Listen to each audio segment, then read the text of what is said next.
We are making a fantastic Peruvian grilled chicken with the most sensational green sauce to serve alongside that honestly would be good on just about anything.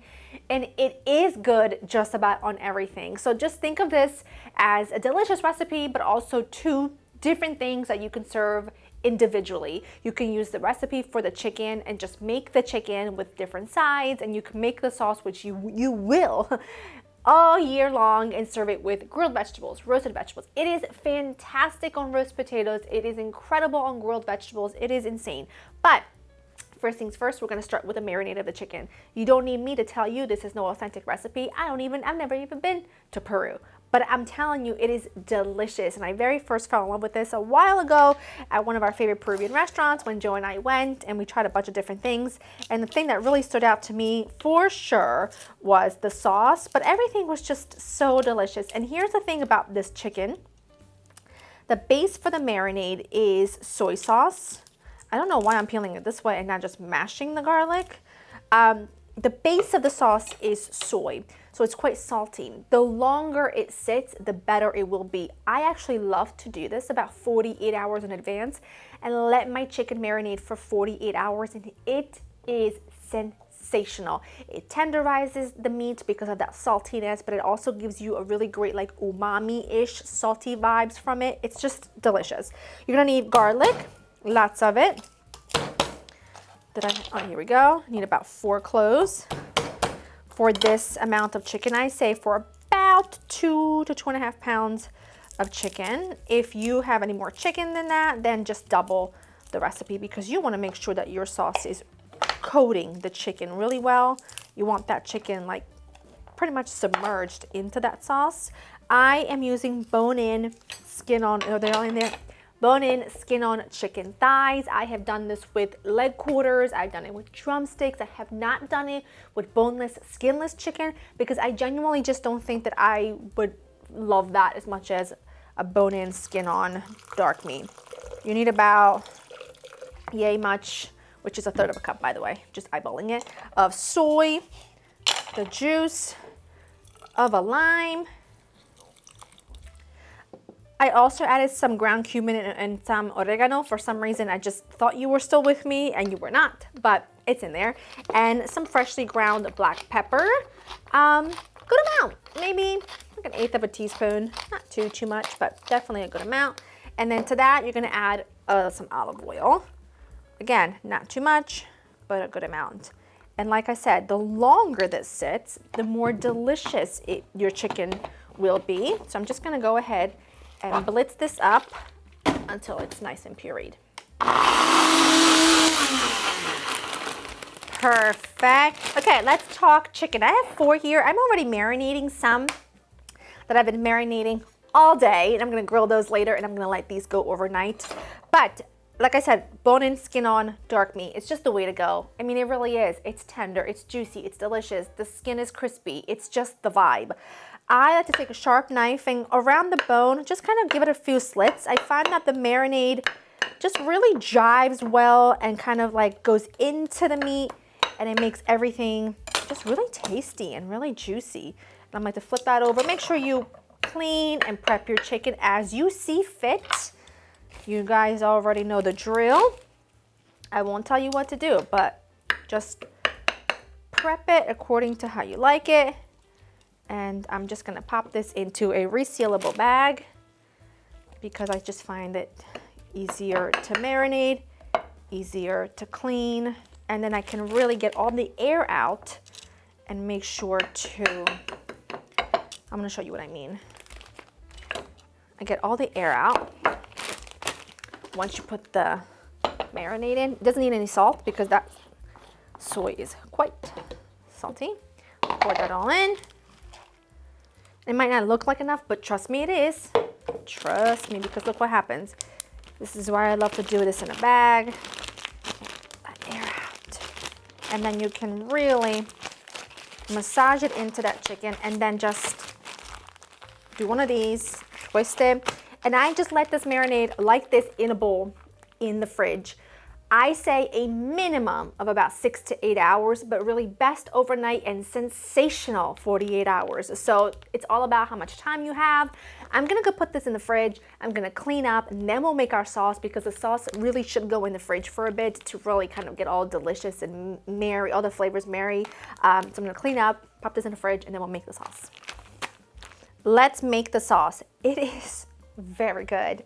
Like I said, this is not authentic. So I know that some of them called for like a very specific, I don't know how to say it, so I'm not going to. Pepper, I can't get my hands on that. But trust me when I tell you, it is so good. You'll want to eat this on anything and everything. I'm going to use a steam blender. Make sure you wash it. A nice little handful of your cilantro, whatever you want to call it. I like to use just a small piece of yellow onion. That just broke up on me. Roughly chopped. You'll need garlic. These are really small cloves, so I'm going to use 2, but if your cloves are the normal-ish, bigger size, then you want to just do 2. But I'm going to do all 3 of these little ones. Now, the base, your creaminess, is coming from mayo. Before we get to that, I'm going to use a Serrano. You could use a Jalapeño, but I'm going to use a Serrano, and I am going to cut the seeds out because I just don't feel like being in pain. And I don't like it to be so spicy that I don't enjoy my sauce. But this definitely still gives you some heat, let me just tell you. So I'm just gonna take the seeds and that main vein right out. I'm just trying not to touch too much with my fingers because it makes under my nails burn. This is your base. Your base is mayo, okay? I like a full fat. Some people like to cut the mayo with some Greek yogurt, which you can do. You can do half and half. I'm not going to, because I think what makes the sauce unbelievably delicious is that it has this strange mix of lightness, like from the herbs and the lime that I'm gonna add, full of flavor, but it's also like rich and creamy. It is truly sublime. I made the other night, totally unrelated to this, but I had some sauce left over because I made this last week. And I made sausages on the grill and just like grilled peppers, grilled zucchini, and I took the sauce out of the fridge and we ate it with the grilled vegetables. It was so good. And that's why I like to make the whole thing. Chances are you won't eat the whole thing with the chicken, but you're gonna want to keep it on hand. I like the juice of 1 full lime because I like it very limey, but you know, gauges, start with a half. I think I may just start with a half actually because it's very juicy, which is a good thing. Heavy pinch of salt and then a little extra virgin olive oil. And I'm gonna pop this on and let it puree until really nice and smooth. There we go. I already tasted it to see if I needed any more lime. It doesn't, and it is a little, look at Kit. That Serrano was a spicy one today, but it's incredible. It's incredible. Look at this color. And it will kind of like thicken up as it sits in the fridge too, but look at this. Is that gorgeous or what? And I'm just gonna cover this and I'm gonna pop it into the fridge until I am ready to eat. I'm gonna grill the chicken in a little bit, which I'll show you what that looks like. But at this point, once your sauce is done, it's in the fridge. Your chicken just needs to be grilled. Life is good. I suggest roasting some potatoes, making a salad for alongside. It is perfection. So I'm gonna pop in the fridge. My chicken looks gorgeous and I wanna walk you through it because I think that this is like the perfect foolproof way to achieving the most gorgeous, delicious, juicy chicken on the grill. And I've talked to you about this before in our last grilling video, which I think was the first grilling video of the season. Basically, what I have learned that I prefer the best is cooking my chicken on a medium temperature rather than a high temperature. So right between 350 and 400, I placed the chicken on the grill when it reached my desired temperature, and then I cooked it on each side for about 15 minutes or until the internal temperature total reached 185. And for me, that was 30 minutes, 15 minutes per side. And you get just the most perfectly rendered fat so that skin is thin, it's crispy around the edges, it's not thick, there's no like thick pockets of fat anywhere. So 15 minutes on one side, flip it, 15 minutes on the second, let it rest completely. And for dark meat, I always look for 185 internal temperature. And for me, like I said, that was 15 minutes per side. And it is perfection. Let it sit a little so that it can rest. And it's gorgeous. You can see some of the juices are flowing. You can do this however you like. When I serve it, this is obviously a small amount. I like to take some of the sauce. Look how gorgeous. It is just creamy. This was in the fridge for a while. I could have used a bigger spoon, but you know, we can't all be perfect. And then just surround your plate with some limes. And then you can also do a little cilantro, which I left upstairs in the fridge, but that's okay. But it is just, it's gorgeous. I'm gonna just take a piece of back here because I don't want to disturb this too much because I have to take a thumbnail for you. You don't understand.